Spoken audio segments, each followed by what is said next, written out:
नमस्कार दोस्तों कांग्रेस नेता राहुल गांधी इस वक्त रायबरेली दौरे पर हैं और इस दौरान उन्होंने बहुत बड़ा खुलासा कर दिया है। ये जो खुलासा है ये बसपा सुप्रीमो मायावती को लेकर राहुल गांधी ने किया है। राहुल गांधी ने मायावती को लेकर जो बात कही है उससे राजनीतिक गलियारों में हलचल काफी तेज हो चुकी है।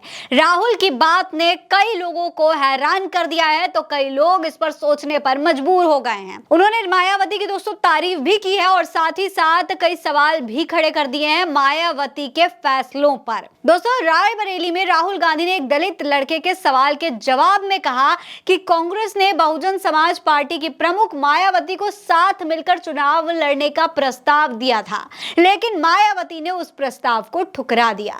राहुल गांधी ने यह भी कहा कि अगर तीनों दल साथ मिलकर चुनाव लड़ते तो बीजेपी कभी नहीं जीत पाती। यानी कि साफ तौर पर राहुल गांधी ये बात कह रहे हैं कि अगर मायावती उनके साथ आ गई होती, अखिलेश तो साथ थे ही, तो फिर भारतीय जनता पार्टी की हार पक्की थी। मायावती के साथ मिलकर किसी भी तरीके से वो जीत सकते थे। आपको बता दें दोस्तों कि बसपा के साथ गठबंधन को लेकर राहुल गांधी ने आधिकारिक रूप से बड़ा बयान दिया है और ये पहली बार है जब वो इस तरीके से कोई बात मायावती को लेकर के कह रहे हैं, जिसमें ये स्वीकार किया है उन्होंने कि कांग्रेस की ओर से मायावती को साथ मिलकर चुनाव लड़ने का प्रस्ताव दिया गया था।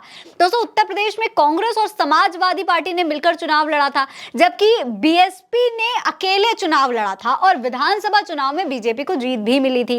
लेकिन ये बात तब भी चर्चाओं में थी कि क्या इंडिया गठबंधन की तरफ से मायावती को कोई ऑफर मिला है या नहीं। इसकी अटकलें जरूर तेज थी लेकिन क्लियर अब तक नहीं हुआ था। अब जब राहुल गांधी ने ये बात कह दी तो पूरी तरीके से क्लियर हो चुका है कि मायावती को साथ मिलकर चुनाव लड़ने का प्रस्ताव दिया गया था।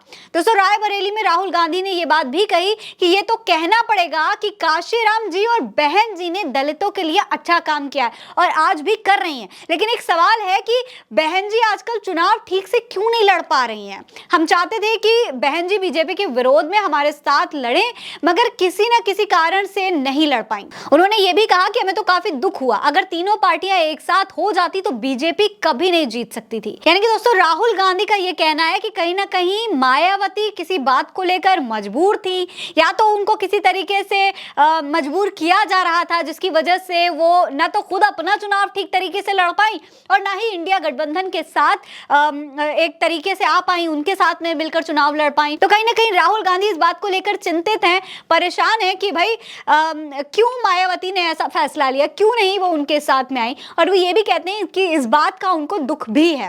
दोस्तों इंडिया गठबंधन के घटक दल के रूप में 2024 के लोकसभा चुनाव में समाजवादी पार्टी और कांग्रेस ने उत्तर प्रदेश में मिलकर चुनाव लड़ा था और दोनों पार्टियों ने बहुत शानदार प्रदर्शन किया था। हालांकि चुनाव से पहले सपा के कई वरिष्ठ नेता बसपा को गठबंधन में शामिल न करने की वकालत जरूर कर रहे थे और इसका विरोध भी कर रहे थे, लेकिन राहुल गांधी ने आज जो बयान दिया है उसके बाद ये अटकलें जरूर तेज हो गई हैं कि आगे हो सकता है सपा और कांग्रेस और बसपा एक साथ चुनाव लड़े। हो सकता है राहुल गांधी इसके लिए खुद अखिलेश यादव को भी मनाए।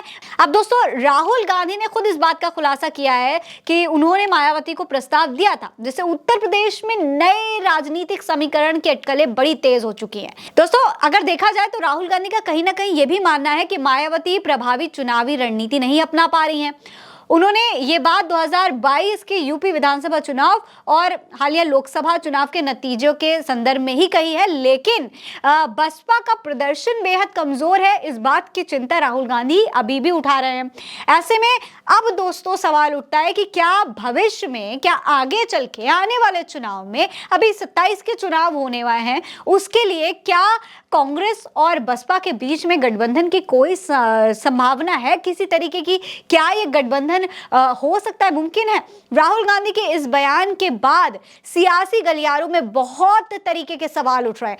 पहले सपा नेता मायावती के गठबंधन में शामिल होने के भले ही खिलाफ हों, लेकिन क्या अब राहुल गांधी के इस खुलासे के बाद वाकई में मायावती को इंडिया गठबंधन में शामिल होने का न्योता एक बार फिर से दिया जाएगा?